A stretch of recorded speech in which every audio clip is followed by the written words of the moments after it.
Good morning. Thank you all for joining us here on this chilly New Hampshire morning to honor veterans. We're joined by some of our representatives from the state as well as some of our town representatives. Thank you all for being here. Today, we're gathered to honor those who've served in our nation's armed forces, those who answered the call to defend the freedoms we sometimes take for granted. Like many of you, I have family and friends who've served, and seeing their quiet sense of duty up close has taught me something about what service looks like. God bless America. Exactly that. Every veteran story is different, but they share a common thread: integrity. The quiet, steadfast commitment to do what's right, even when no one is watching, to keep their word, to stand for something larger than themselves. When someone raises their right hand and swears an oath, it's not to a person or to a party, it's to a principle. That government derives its power from the consent of the governed, and that the purpose of that power is to protect, not to oppress. Veterans understand that strength without integrity is just force, that loyalty without conscience is not service but surrender. So today, as we thank them for their courage, let's also recommit ourselves to the values that give that courage meaning, to act with integrity in how we govern, how we speak, and how we treat one another, to defend truth and justice with the same vigilance that veterans defend our borders. Because service does not end when the uniform comes off. The responsibility they carried abroad now belongs to us at home. To our veterans, thank you for your service, your sacrifice, and your example. You've shown us what integrity looks like in action, and let their example guide us in how we serve one another. I also wanted to thank both the Boy Scouts and the Girl Scouts for being here today, and start our program with a prayer from Father Stephen Rugg of Emmanuel Episcopal Church of Ashland, as well as Episcopal Chaplain to Plymouth State University. Father?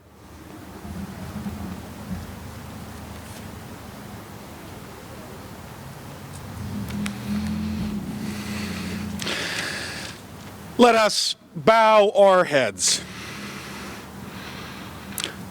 Almighty Creator, be with us this morning as we gather in honor of the brave men and women who have faithfully served our country's armed forces. These veterans sacrificially offered everything when they were called to service. May their examples of honor, selfless service, discipline, and teamwork be lights and guide us when we lose our way. Keep us ever mindful of the cost of the liberties we possess, giving us the understanding and the persistence to care for our widows, widowers, and wounded. May we always seek to be a people worthy of the sacrifice made on our behalf. We ask all these things through your Spirit, and to you we give all glory, honor, and praise. Amen.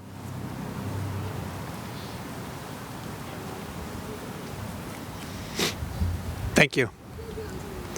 We'll now have the Plymouth High School Select Treble Ensemble sing America the Beautiful, and they will be followed by Baker Valley Band performing Marches of the Armed Forces. With that song at your branch's song, please stand and wave to be acknowledged.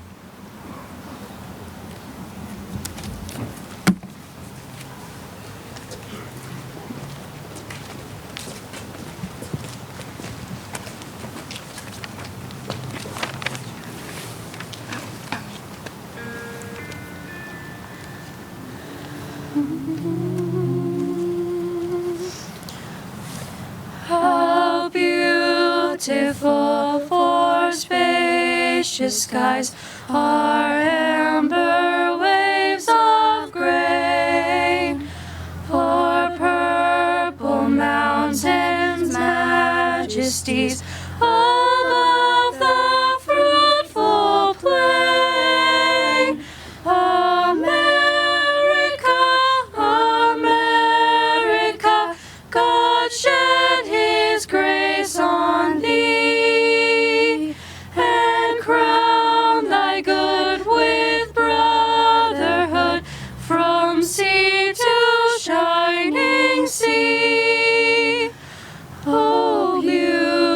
Joyful for heroes proved in liberating strife, who more than self their country loved, and mercy more than life.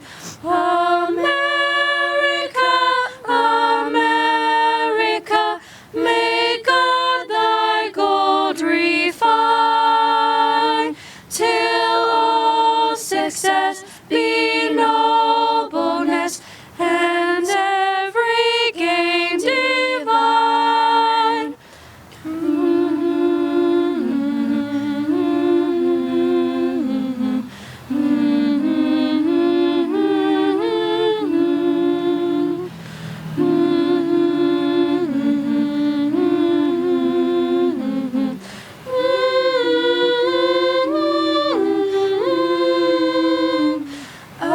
America, America, God shed his grace on thee, and crown thy good with brotherhood from sea to shining sea.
It's now my honor to introduce our speaker today, Chaplain Lieutenant Colonel Stephen Vino. His introduction to the Army began as an enlisted soldier in the infantry from 1986 to 1988.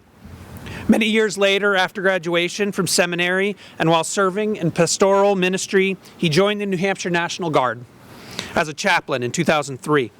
He served in various capacities in the New Hampshire National Guard, both as a traditional part-time soldier, 1 weekend a month, and as a full-time soldier in New Hampshire, as well as being militarily activated for extended periods, both stateside and abroad. He held the position of Senior Army Chaplain for the New Hampshire National Guard Joint Force Headquarters at the time of his retirement in 2022. After nearly 22 years of military service, he is currently a member of the Central Region Veteran Coalition, the VFW Mount Prospect Post number 4483, and serves as the State Chaplain for the New Hampshire Department of Veterans of Foreign Wars. He resides in Campton with his wife, Leanne. Thank you. It's good to be here today. Thanks for the invitation. Thanks for coming out on a blustery day. Thanks to the band. They're putting cold mouthpieces on their lips today. That's good job. Yeah, let's hear it for the band. And so I saw the show of hands of the veterans earlier when they were playing the medley of Armed Forces songs. And I'd also like to ask, are there any family members of veterans here today? Families serve as well. Thank you for your service. Let's hear it for the families as well as the veterans. Have a few questions. I'm gonna ask for a show of hands in just a minute. Bear with me. These are strange questions. I'm gonna tie it together. So, how many of you have ever been in a canoe? Raise your hand. Okay, very good. Good job. Well, no clapping for that. It's New Hampshire, all right, after all. So for those of you that have been in a canoe, how many, by a show of hands, have exited that canoe while it was in a body of water? Raise your, okay, almost the same amount. We either have adventurous people or bad canoeists here. So the reason I ask is to say this. When someone serves the enters the armed forces, they leave their family, and they go off and they serve their enlistment, or they go on their deployment, and it rocks the boat. It is a disruption to that family, and it has an impact on those who serve. And if you can imagine a family, wife, kids, husband, and one of the parents jumps out of a canoe, middle of a body of water, swims off to the shore. That's kind of what it's like for someone to leave their family and go into the military or to deploy on training or to serve and fight in our nation's wars. And that family is left behind. They've got to rearrange things. They've got to deal with having that person gone. Maybe somebody has to pick up a paddle a little younger than they would otherwise, but they figure it out. They make it work. And it does leave an impact, however. So one more question. This is the last one I have for you. By a show of hands, how many of you have ever tried to climb into a canoe from a body of water while it was out in that body? Okay, talk to those people, invite them to parties, they have stories. So what happens after a person serves their enlistment, or if they go off and they fight in our nation's wars and they come home and they join their family again? It rocks the boat, doesn't it? And there is a readjustment that comes when veterans who've served in the military come back and join the civilians who they've fought and they've trained and they've served for. Now, only a fraction of a percentage of Americans these days serve in the military, and that's been the case for some time now. And the costs of service are certainly there for those who serve and for those who love them. And for those of us that want to honor veterans and their families, we have to be careful, because there's two extremes that we can fall prey to. And on the one hand, because so few serve, we can just forget about them, can't we? Well, we're here today to know that we have not forgotten, and thank you for coming out on Veterans Day. The ancient Roman statesman Cicero said that poor is the nation that has no heroes, Shameful is the nation that has them and forgets. Veterans Day is so that we know that our veterans, our patriots, who at one point in their life raised their right hand and swore an oath to defend the Constitution against all enemies, and in so doing wrote a blank check payable to their country up to and including their very lives. We're here today to honor those patriots and thank their families for their service. We dare not forget, as a grateful nation, those who have served us. But there's an opposite extreme. We can remember them, but do so in the wrong way because so few serve. We can recognize that military service has its toll, it takes its toll, and there are impacts and even wounds, visible and invisible, that sometimes are borne. But just because we recognize that there is an impact that our veterans and their families undergo, we must never think of them as somehow weak or broken, or fear them of how we should be around them. We need to remember them for what they are, because veterans, regardless of the difficulties they may have been through, regardless of what their service may have cost them, veterans are strong. And let me say that again. Veterans are strong. They're not broken. They may be beat up a little bit, but they have reservoirs of strength and resilience that so many Americans lack these days. We need, as a country, to remember our veterans in the right day. They are strong, and they make America strong, and we need to welcome them into our communities after their service. So this day and every day going forward, please honor me. Join me in honoring our veterans and their families, and let's endeavor to do our part as our nation in our own spheres of responsibility and influence to honor our nation as they have done. Even if it rocks the boat a little bit, America is far from perfect. Some may feel that we've seen better days, but these are the days we've been given, right? Let's make the best of them. Let's honor our veterans by continuing to make our nation a better place, to do our part to protect our liberties and to serve one another as they have shown the way. God bless our veterans, their families, and God bless America. Thank you.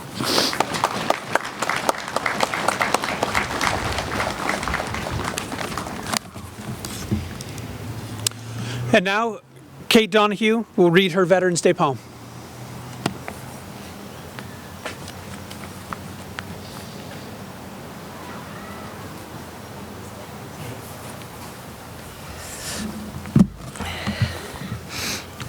Good morning. Thank you all for attending this annual ceremony that honors our veterans. I offer this poem of humble gratitude to all men and women who have served our nation in the name of freedom.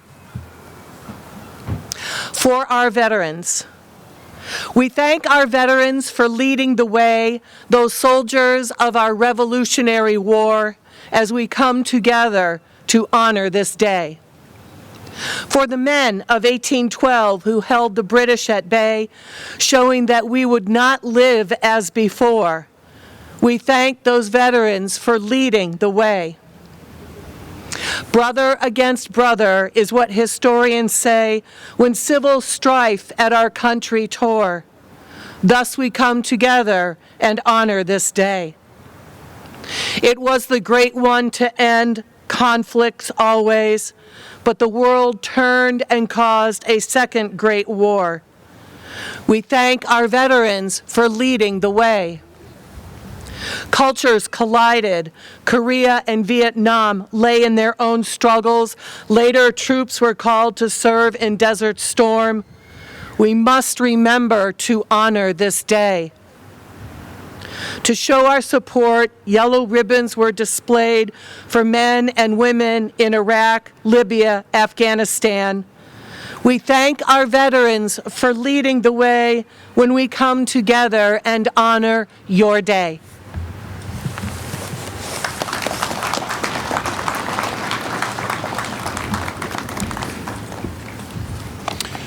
Plymouth Regional High School Select Treble Ensemble will now sing God Bless America and will again be followed by Baker Valley Band performing Battle Hymn of the Republic.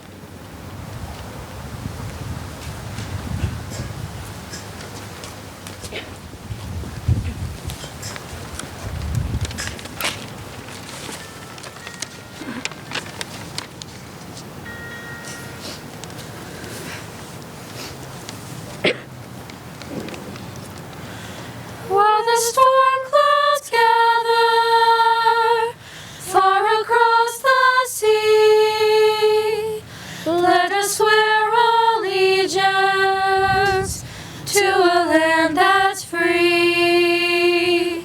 Let us all be grateful for a land so fair as we raise our voices in a solemn prayer. God bless America, land that I love. Stand beside her and guide her through the night with a light from above. From the mountains to the prairies, to the ocean, white with foam. God bless America, my home, sweet home. God bless America, my home, sweet home.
At this time, Kathleen Hargraves, Regent of the Daughters of the American Revolution, Pemigewasset Valley Chapter, will explain about their Hill of Heroes tribute.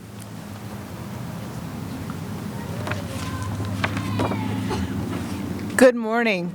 My name is Kathleen Hargreaves, and I am the Regent of the Pemigewasset Valley Chapter of the National Society Daughters of the American Revolution.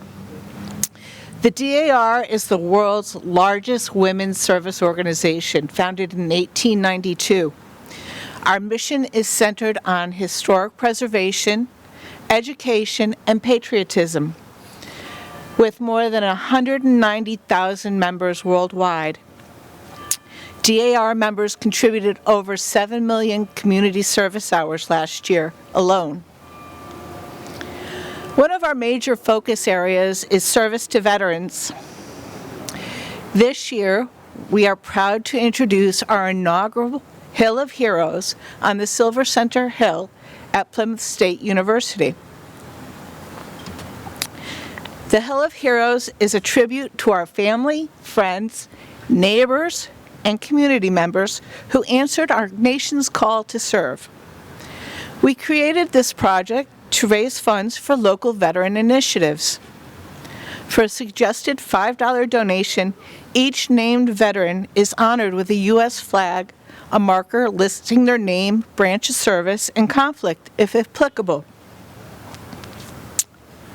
We are deeply moved to share that 117 flags now grace this hill, representing veterans from the American Revolution, the War of 1812, the Civil War, World Wars I and II, Korea, Vietnam, the Cold War, the Gulf War, and the War on Terror. We invite you to walk the Hill of Heroes on this solemn day to reflect and to honor all veterans, living and deceased, who have safeguarded our freedoms. In closing, I would like to extend heartfelt thanks to Jackie Nelson, coordinator of the Plymouth State University Military Services Office, for her dedication in bringing this vision to life, and to Plymouth State University for their support in selecting this meaningful location. Thank you.